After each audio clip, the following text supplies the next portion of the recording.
Welcome to the Chess Angle. This is not your typical chess podcast. If you're an amateur or club-level player, the Chess Angle is for you. Our content is aimed at busy adults who are serious about the game but have limited study time. Featured guests include both amateur and titled players alike. And now, here's your host, Director of the Long Island Chess Club, Neil Bellon. Welcome, everybody. I am here with a friend from the club. His name is Anthony Arena. He's 27 years old, fellow Long Islander. He is a data analyst and, again, a Long Island Chess Club regular. He has an interesting story to tell. He's come a long way in a short amount of time. So as far as the game in general and adult improvement, I think it should be really interesting to hear his story. So, Anthony, welcome to the podcast. Pleasure to be here, Neil. Thanks for having me. Definitely. I'm looking forward to it. So let's talk about our games last night, just to kind of start this off. Tell me about your game, because your opponent, I walked by the game really quick. I was still playing. So I didn't see the whole position, because right when I showed up, he moved his queen. It looked like he did queen takes rook, and I could not follow what was going on there. So what happened in your game last night? Yeah, that was a strange game, and we were both playing very fast. So when he first played that move, I was wondering if I had missed something. I had a strong position. I was probably about to win a minor piece, and I would have been up a pawn, a minor piece.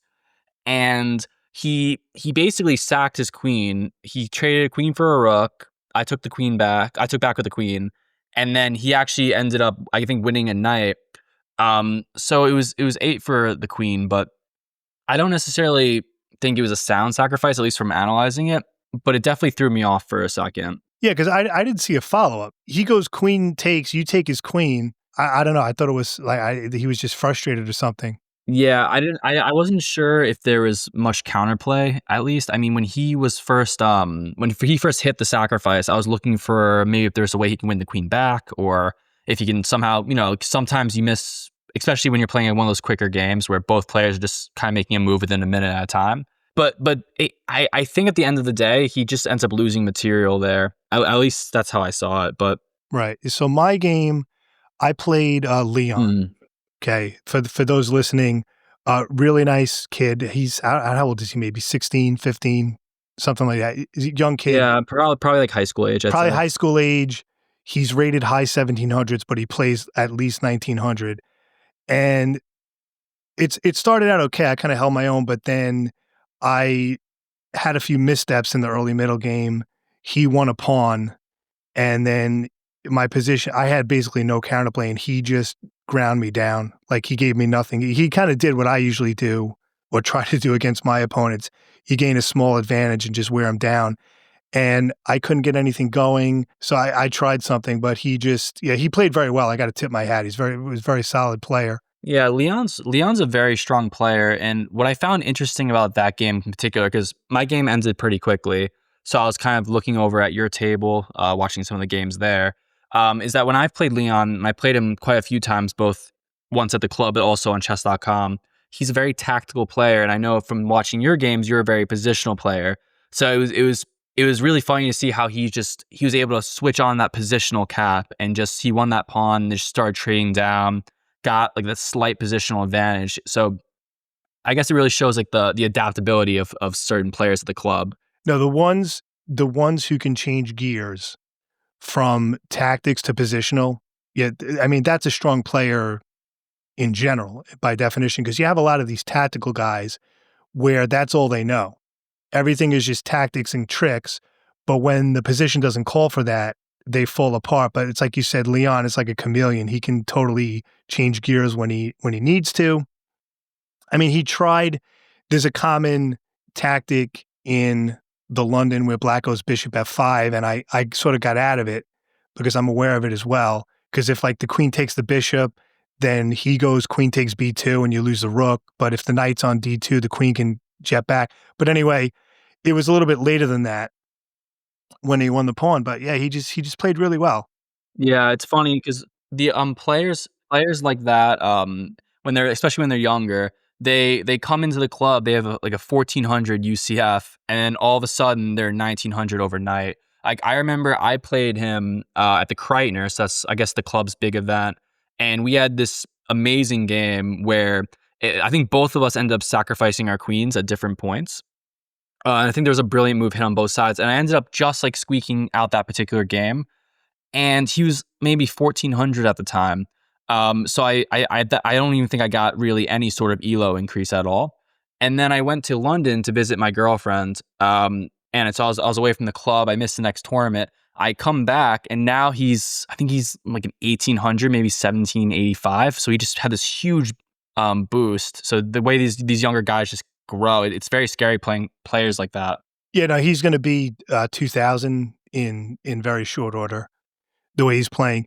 Because even when he's playing some of the experts and some of the 2,100 players of the club, they may beat him, but it's like down to the wire. They're not like blowing him off the board. So he's basically doing very well against, typical 15, 16, 1,700 players. And against experts, he's kind of holding his own. He's not. So yeah, he's well on his way. I would have to agree with you there. I mean, even just because I play with him on chess.com and he plays Blitz a lot, so we're both Blitz players. And so he sent me a challenge once and we played, and I think I beat him maybe 5 out of 6 times. And then he sent me another challenge. And it was, I think I won 4-3. And then he sent me another challenge a couple months later. And all of a sudden, he's just destroying me. So I know all of a sudden he went from I think like 1,600 to 2,000, and it was in the span of maybe 4 or 5 months. So yeah, the improvement's definitely there. How are you pacing yourself? Because our club control is game 90, delay 10. Do you find yourself slowing down, or are you still playing kind of fast from all the online blitz? I'm still playing kind of fast. When I first started playing, I think I was kind of what you described as like a tactics only type of player, playing very like instinctually. Like if I see a certain move, I just play it without thinking too much about it. And I think I've gotten better at that in terms of slowing down just a bit and then playing more positionally. But it's still trouble. And I noticed that there are times when I can take my time and I'll get some high level wins. But then there are times where I play way too fast and all of a sudden I'm scraping by to beat someone much lower rated. Yeah, and I think we all go through that. In fact, I had a few tournament games like that where I actually had a winning position against a low-rated player, and then for some reason you start to rush and the game's taking like 10 times longer than it should. But I guess that's how it goes. You somehow have this mental change depending on the rating of your opponent.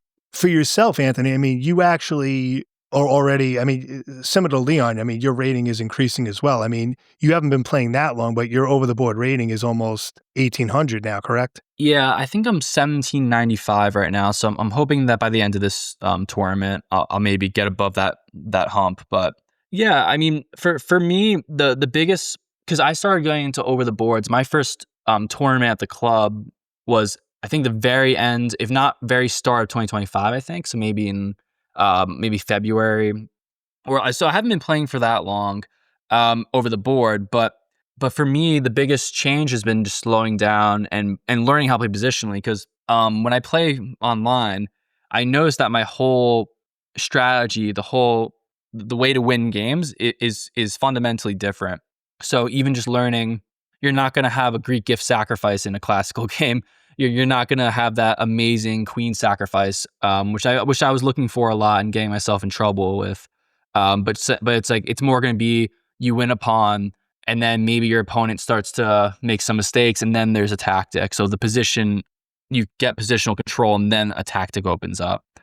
I want to talk about your content creation a little bit. And Anthony does have a YouTube channel and some other socials. We're going to put links for those in the show notes. But you were telling me the other night, you kind of went backwards a bit. Like you kind of started creating content before you were kind of developed as a player. So tell me about that. Yeah, it's it's a funny story because I had played chess when I was younger. My uncle taught me, but I never really got into it. I don't think I had the patience for it, and I basically just wasn't able to really get into it as a kid. And I ended up just moving more into sports. So like wrestling was my main thing through high school and college. But I always kind of enjoyed chess. And, amongst my friends, like if we ever played a game, I would win because they weren't really chess players. And basically what happened was there was this TikTok account that my family had. It was called Secret Life of Bella. And it was basically just like a TikTok for my dog, our family dog. It was just like pictures and videos of her, like nothing to do with chess. And then COVID kind of happens, and I saw the Queen's Gambit. I think a lot of people were inspired to start playing chess again with the Queen's Gambit. Maybe a lot of players like me who played as a kid, but didn't really take it to the next step, going to tournaments, learning how to play, learning how to study chess and actually improve. And something just kind of, I mean, there wasn't much to do. Obviously, the world was on shutdown, and I kind of just turned the TikTok from Secret Life of Bella to Chessgoon 17. So to my parents' surprise, all of a sudden, there were no more like dog videos. It was just me talking about chess. But what was really funny was I didn't even know what a chess engine was. So I was a true beginner trying to analyze chess. And I think a lot of my views were probably people saying this isn't accurate or the engine completely disagrees. And that kind of inspired me to actually learn how to play chess, funny enough. And what did you do? So you say you're into learning chess now. Was it just playing online? Were you studying? What did that look like? First thing I did was I learned what a chess engine was. And then I quickly realized that a lot of my videos were not very accurate. And I started learning about openings. So my first opening I started playing was the Queen's Gambit. And I love this trap. You go d4, your opponent goes d5, and then c4. And then after the pawn takes, instead of going for the quick e4, you go e3. So the bishop's kind of discovering that pawn. From there, I think you see b5. And then after a5, basically, there's a fun trap where they try defending with the other pawn on the c file. You take, pawn takes back, and the queen comes to that long diagonal, and you win a minor piece. And I was winning a lot of games that way. So I started playing the Queen's Gambit. I started playing some Italian game. Couldn't really figure out what to play against d4, but I started like learning openings, studying, looking at the engines, and when I was learning, I was also creating content, taking courses on chess.com. And then what really blew it up for me, there is this amazing course. I don't know if you've heard of it. It's called Leonid Kubel. He's this famous, I don't even know if he's a famous chess player, but he's a chess composer.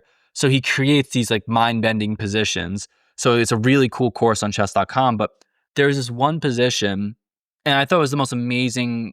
Actually, to this day, I think it's one of the most amazing. Even now, with all I've learned, it's one of the most amazing positions. I actually think it's more amazing after learning more about chess and learning certain intricacies I didn't notice at first. And I made a video about it. And I remember at the time I posted the video. At this point, maybe I'd get like 1,000 views on a good TikTok video, but it was more of just a hobby. And I went to jujitsu practice. So I was practicing. I get out and I check my TikTok, and I have like 100 notifications, comments, likes. And this video has 12,000 views in like 4 hours. And that was my first experience going viral. That video ends up getting 300,000. And I mean, I quickly got obsessed with views and with just the engagement. It was such a cool feeling. And since then I've had a lot of videos blow up. I've had a lot of videos not do so well. That's definitely what started it for me. That took it to the next gear with just chess and even just content creation. So that's TikTok, right? And now, how did you then veer into your YouTube channel? Yeah, so that's a funny story too. So TikTok was big for me, and there's a lot of misinformation about what TikTok pays you. So it's not this glamorous thing where if you get 1 million views, which I've done at this point many times, getting millions of views on certain shorts, they don't really pay you what you would think. So I quickly realized that the way to make money was going to be YouTube, unless I had some sort of like certain deals like advertisement and stuff like that. But just in terms of per view, the real way to make money would be to do it through YouTube. So I made it a goal to basically get monetized on YouTube as well. And so that's something I jumped into. I tried getting my Instagram going as well.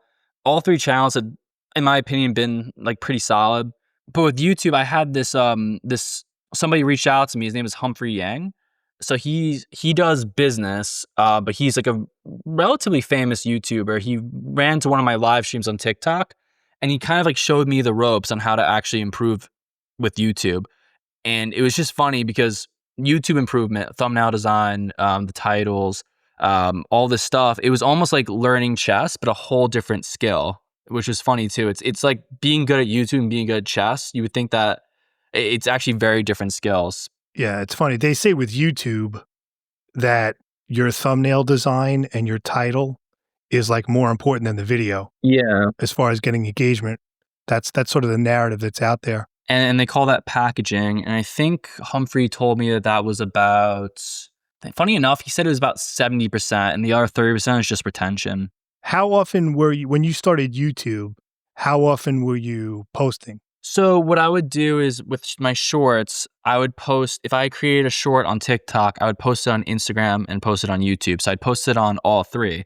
So if the video goes viral on, let's say, TikTok, it's almost guaranteed that it'll go viral on YouTube and Instagram as well. There was no, and plus it's double revenue. So it's not like, oh, you post that on TikTok, you can't cash in on YouTube. You can make money through both platforms at the same time. With the YouTube videos, they're much more strenuous to make. So I haven't really been making YouTube videos for as long, and I try not to spend as much time on them because they don't really get as many views. But it's tough because the shorts will get you more subs, but you won't get paid as much. If you make a YouTube video, you'll get paid if you get a lot of views, but then there's a much higher chance that your video gets 100 views and that's it, and you spent a day, 2 days on it. So you kind of have to figure out where do you want to allocate your time. Now, let me ask you about that. I know we're kind of going down a rabbit hole of content creation instead of chess, but that's okay because I think this is interesting because, YouTube is difficult. YouTube can be hard to build up because essentially you put all this time in the video, you put it out there, but you're really at the mercy of the algorithm and things like that. So were you promoting your channel? I mean, obviously you had your TikTok and all that, but other than that, were you promoting it and like telling people about it, or was it kind of just organic? You kind of put it out there and said the audience is going to find me? I've tried everything. So I've tried promoting. I tried doing a giveaway once. I've done a bunch of things, but to tell you the truth, the best way to grow is organic. I agree. So a lot of people talk about the algorithm and they make it this thing as if it's almost like you're plugging things in the chat GPT and hoping that this computer gives you views. But the truth is the algorithm, if you really simplify it, is who's willing to watch your video, click on it, and watch it all the way through. That's all the algorithm really is. So you are just at the end of the day trying to create amazing looking, but also just amazing content. It's like making a cheeseburger, and it can be the most delicious cheeseburger in the world, but if it looks moldy, you're not going to want to eat it, even if it's delicious. And then vice versa, it can look delicious and not be good. So maybe you take a bite of that cheeseburger and it looks amazing, but it's awful. You never go back, or you never even try the cheeseburger in the first place. So if your cheeseburger is good, you're going to get customers. Okay. And I mean, has it, if you don't mind me asking, how are your numbers looking now as far as like average views and your subscribers? So those numbers, I'm relatively happy with them. There is inconsistency. So 1 month I can get 1 million, 2 million plus views in just that month. And there are other months where I might get 10,000 to 100,000 views. This is probably one of those months where it's much lower, just because I kind of go into these cycles where sometimes I obsess over getting better at chess. So I start studying, improving, and playing games and live streaming. And then sometimes I obsess over content creation and I study less. And right now I think I'm more trending towards wanting to get better. But then usually once I get that inspiration again, I go back into the content. And then, so it's kind of just, you're just balancing you're just balancing the different responsibilities of being a YouTube chess creator. Those are actually good numbers. Because YouTube, I mean, as a general statement, YouTube is hard. I mean, and especially chess now, we're going to take a short break and we'll be back in just a moment.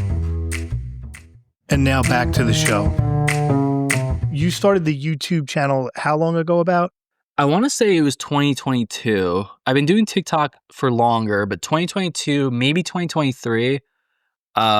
Late 22, early 23, I started YouTube. I took a big break from YouTube and then I met Humphrey and I got back into it. And then I got monetized. So now I consistently post on that platform as well. Okay. And you do like your editing, your thumbnails, you're doing all that yourself? Yeah, I tried hiring like thumbnail artists and even had an editor at one point. But at the end of the day, I kind of just taught myself how to edit and how to do thumbnails because it just wouldn't.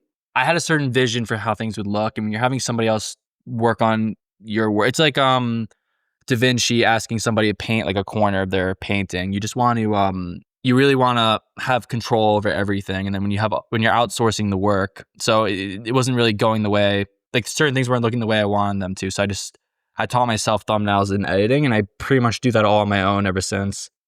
Yeah, it's like anything else. It's never going to be the same if somebody else does it. Now, are you one of these people? Are you spending like, let's say it's a 20-minute video. Are you spending like 10 hours editing, or is it simpler than that? Because, there are people who do that. They'll spend like 3 hours designing the thumbnail, that type of thing. How many hours are you putting into editing? That's about right. I'd say it's a Oh, really? Oh, okay. no, it's a full day's work. The whole production of thinking of an idea, recording the video, editing the video, creating the thumbnail, the title, even making some shorts to go along with it just to help boost that video a little extra. If I was to make a 20-minute video, it's probably a full work day, I'd say. Oh, so a full work day, but that's from soup to nuts. That includes Yeah. sort of the idea, recording it. Okay. But Yeah. that's still quite a bit of time. And like you said, YouTube is like the Wild West as far as engagement, because you could put out one video that gets 10,000 views. You could put out another one that gets 800 views and another one that gets 1 million. And you feel that they could all be of equal quality, or you could feel that the video that got the least amount of views was actually your best work. Definitely. You have to do your research. You have to really look at topics and see what are people talking about, what's interesting to people right now. You really should do your research, because you can create a beautiful video about some positional chess play or something that could really change lots of people's games, and they won't watch it because they don't know they need it and they won't look for it. So there are certain tools that YouTube gives you where you can identify trends, and then also what I recommend and what I was taught was that you should create a YouTube account that's exclusively chess content, and then see what's on the For You page.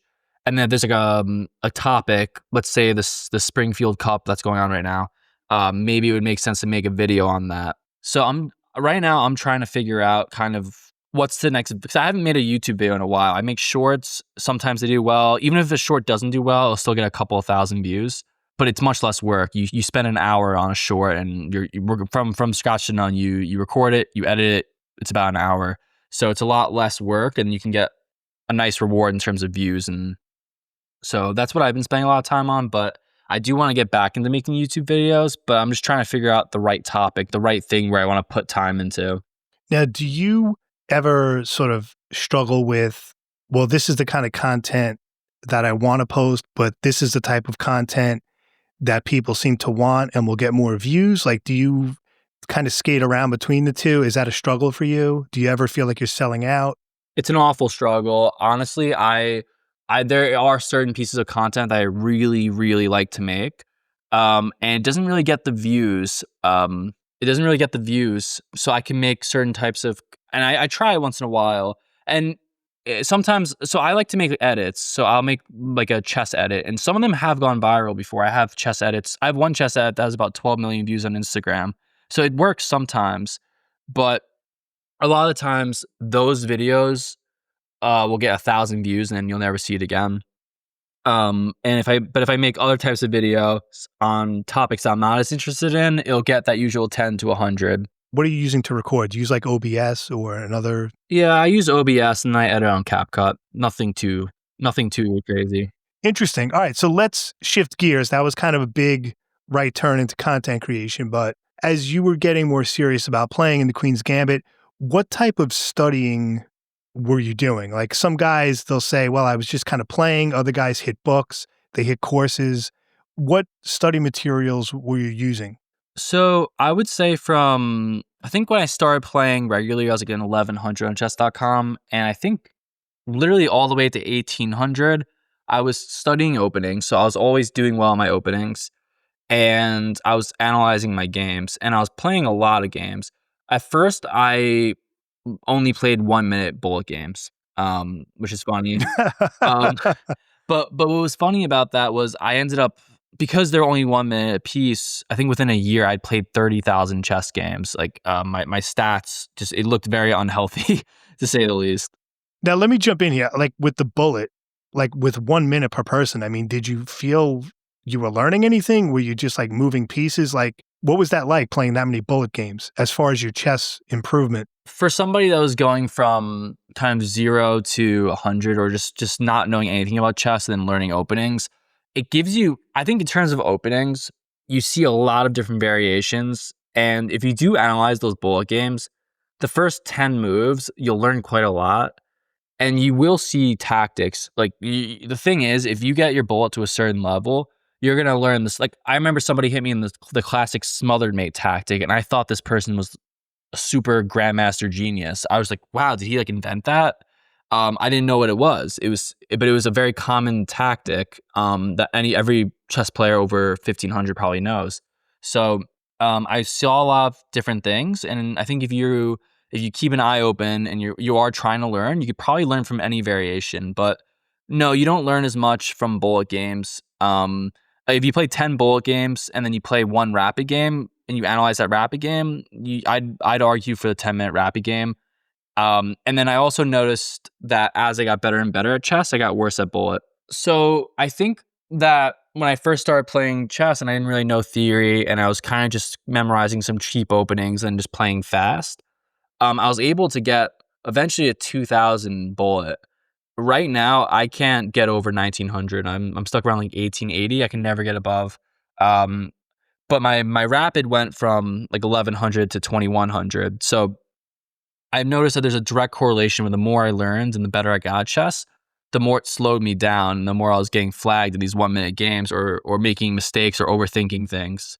Are you still playing bullet nowadays, or no? For fun, I'll play some unrateable games.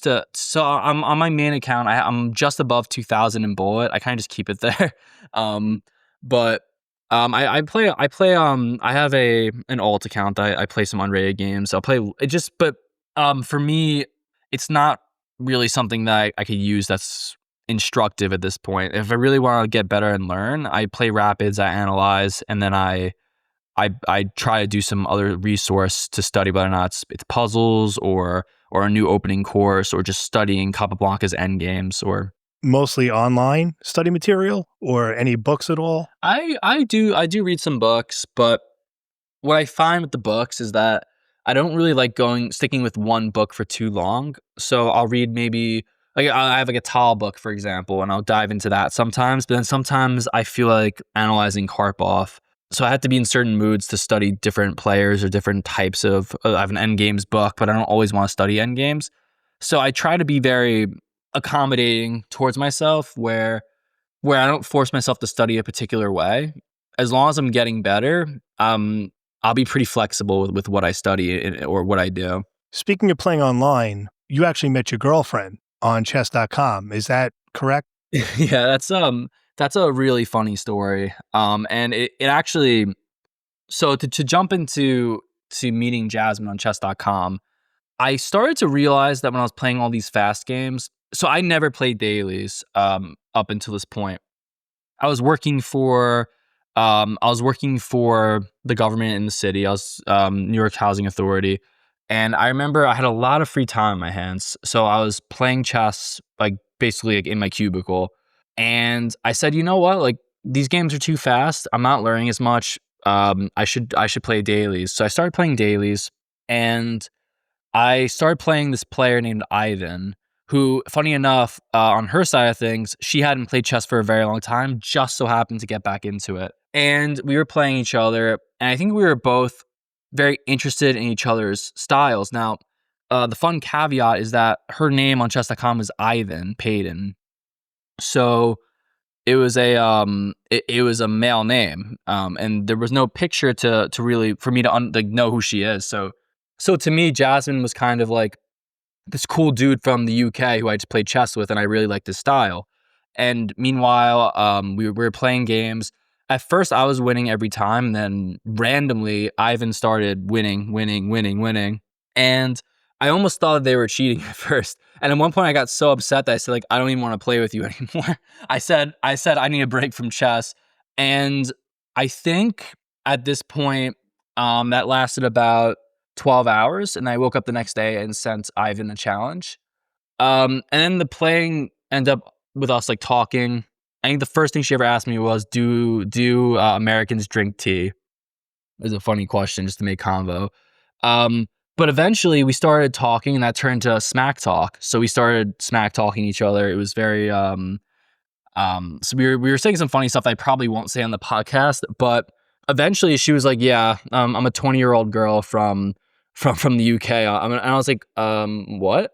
And basically, I realized that I wasn't playing this dude named Ivan. I was playing this girl from the UK named Jasmine, and before I knew it, we were video chatting. It turned romantic. I visited London for the first time, and we've been dating for about 2 years and a quarter now.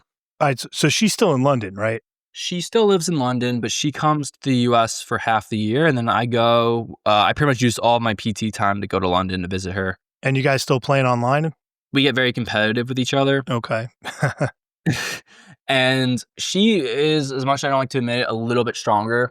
And I think I am able to weasel like maybe half the wins from her. So I think there's always a bit of like it's a bit competitive, and we both play at very different speeds. So she won't play blitz or bullet, and if I do play her in an over the board game, she'll spend 10 minutes per move, and I'll kind of just be snap moving. So we don't always play with each other. We always talk about chess, and we both have our own independent chess journeys that we support. But a lot of times when we're together, we don't really want to play chess. We kind of just watch TV or just do what a normal couple would do. Right. And she was at the club. That was her at the club, what, like a month ago, whatever it was? Yeah. So usually whenever she comes to visit the US, she'll stop into the club. Just because I live a little bit kind of far away from the club. So sometimes if she's here in the US, she'll just come watch the chess, support. There was a show called Chess Masters, which I believe was based upon your girlfriend's experience. Can you talk about that a little bit? Yeah, Chess Masters. It's unfortunate you can't really access it in the U.S. without a VPN, but it was a very popular show in the UK. Kind of like if you've seen those shows where there's like a prize and people get eliminated every week, and then there's one champion. They made like a tournament type thing, and it was inspired by kind of Jasmine's story. So basically, Jasmine had some issues with depression. I did as well, but her mom, Camilla Lewis, she's the CEO of Curb Media, which is this relatively big company that works directly with the BBC, and just she's very supportive of Jasmine, and just the fact that Jasmine was able to kind of pull herself out of a really tough time by using chess, it inspired her to basically pitch, and I mean really pitch, this idea to the BBC of doing a show about chess in the UK. And so they picked up David Howe, who's, I think he's like a top 50 GM in the world, as the host, and they created a chess show, and it was a really fun watch. If you do have a VPN, you can get to BBC iPlayer. I definitely recommend watching that. It's honestly one of my favorite shows that I've seen. And I guess from that, which was interesting, is that a couple of magazines, couple of newspapers like the London Times, the Sydney Herald, got really interested in Jasmine's story because it became very public knowledge through the UK. And we actually got to do some photo shoots. We were able to talk to reporters and kind of give our stories, and which was a pretty fun experience overall. But for me, I'm kind of just a side character in the whole thing. It's more about Jasmine and just how amazing she's been, how much she's done with chess, and just watching her grow over time. It's just been an amazing thing. Oh, it's really nice. Good. So let's change gears a little bit. Let's talk about openings. Are there certain openings that you play, or do you have pet openings? Like what's your approach to that phase of the game? So my openings are usually based on who I'm playing. I like to play pretty much everything. So like if I'm playing black, for example, and you play e4, I might play the Sicilian, I might play the Scandi, I might just play e5 and say, what do you want to do? I might even try to play a perk. I played a perk against an NM and won once, and I've never played the perk since because I was so bad at that opening. But it's funny because when I first started studying chess, I was obsessed with openings, and now for me, I think as long as I play a good game, it doesn't really matter what opening I play. But I would say my favorite right now is probably the Sicilian as black. And then as white, I've been messing around with the birds opening a little bit. Yeah, I've been seeing that a lot. F4. Who plays that at the club? What's his name? I think Oaks played it against you, if I remember correctly. You had a winning position. You played Queen's Indian. You know the game better than I do. Okay, that's probably I, not a good sign. sorry, no, I'm not feeling too good about my memory recall right now, but go ahead, please continue. no, sorry. If I see a chess game, I tend to remember them.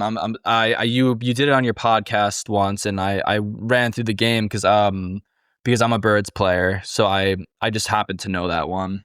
Did I talk about that game on the pod? Yeah, Oh, that's right. I have. Yeah. Okay, it's coming.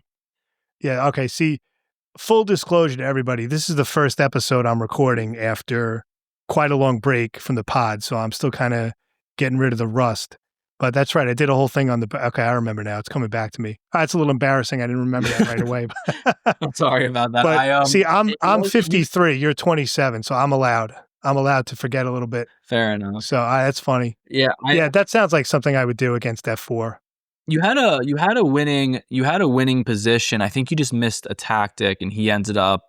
And then he had like he won either he won a piece or it was a checkmate. Oh I think he won that game, right? He did win that game, yeah. But like you see, like against you, like I actually don't think I'd play the Birds because I don't really love the Queen's Indian response. I would probably switch it up a little bit. Yeah, no, don't tell me. Just we'll play. We haven't played yet. We'll play at some point. Keep it interesting. Yeah. So you're not really kind of like us old guys where you kind of have a set repertoire. You kind of like to mix it up, and you're comfortable doing that. Like, when you mix it up that much, do you ever feel like I don't know what I'm doing, or I'm trying too many things, or maybe you kind of like that sort of like jumping off a cliff and figuring out how you're going to land later? I don't know if it's because I do know the openings well enough.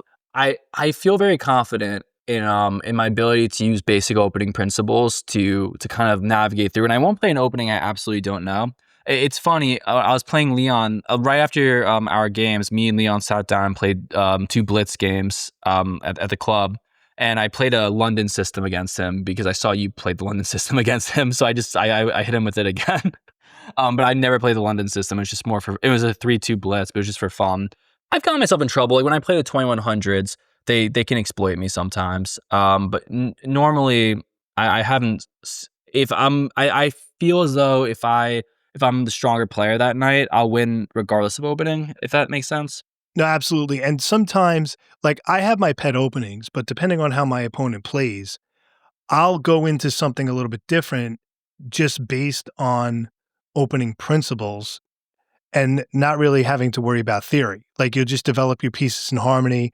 Okay, well, based on how he's playing, I want to control this square. So it's not really theory. And this is why I always tell beginners, or if I'm teaching, you really have to go by opening principles and not just theory, because then what happens is then you're just memorizing and you're saying, well, okay, well, I'm playing this move because that's what you're supposed to do.